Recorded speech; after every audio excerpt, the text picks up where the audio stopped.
One helpful hint before you get started: you should wear a zip-up shirt or smock. That way, when you rinse, you can easily take it off without getting color on it.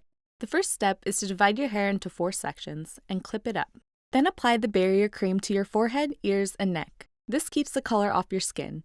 Just be careful to keep the cream off your hair. Now wash the cream off your hands, then put on the gloves. Unclip one section of hair. Apply the color starting about 2 inches away from your scalp. Continue to take the color down the length of your hair to the ends. Always massage color away from your scalp and towards the ends to keep hair shiny and strong.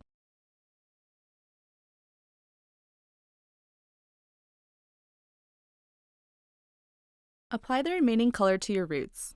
Massage the color into your roots and make sure they are completely saturated with color.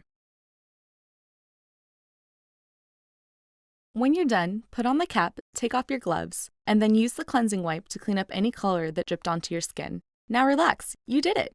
Then wash and condition your hair with the shampoo and conditioner included in your kit.